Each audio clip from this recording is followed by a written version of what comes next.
How's it going, neighbors? This is Ed here with etrailer.com, and we're taking a look at the Flint Hill Goods steel cargo basket on our 2024 Toyota RAV4.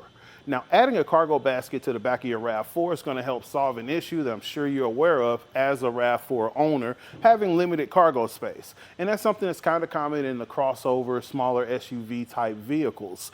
This is going to let you get those bigger, bulkier items on the road with you for your adventure. So items like this tote that I have here just in our studio, or generators, coolers, bigger things that that'll basically take over the inside of your vehicle.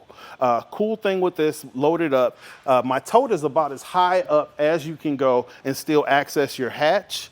And let's see, just so you can get a visual on that, I'm gonna open it up and you can see that that's gonna give you some pretty good clearance. And that from the floor of the carrier, that's right about 14¼ inch. So that's gonna be the tallest you can stack up without losing access to your your hatch.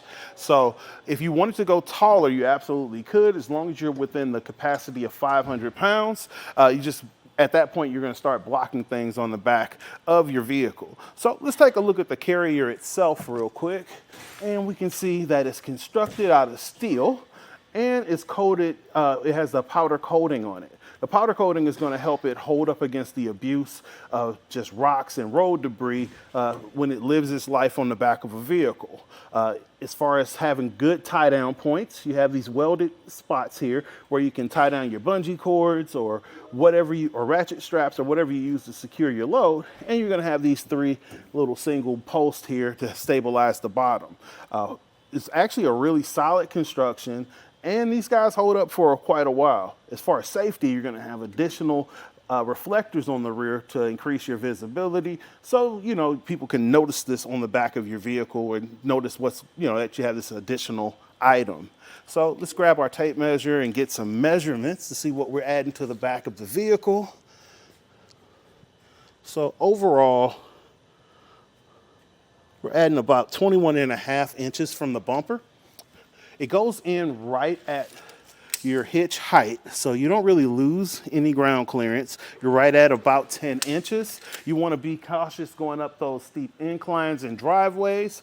Overall, it's still something that you would consider once you load this guy down. It may affect how high your carrier is, so that 10 inches maybe give or take.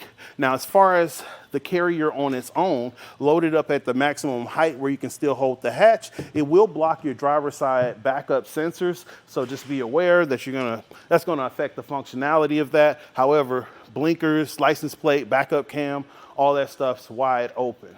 Now, alternatively, I would suggest going with aluminum carrier, just due to the fact that aluminum is rust proof, whereas steel over time will always rust. But if you were looking towards just a little steel carrier to give you some additional space, this is super solid. And if you just hit it with some rust resistant spray paint, you can get a very long life out of it. So again, this is Ed here with etrailer.com, taking a look at the Flint Hill Goods steel cargo carrier on our 2024 Toyota RAV4.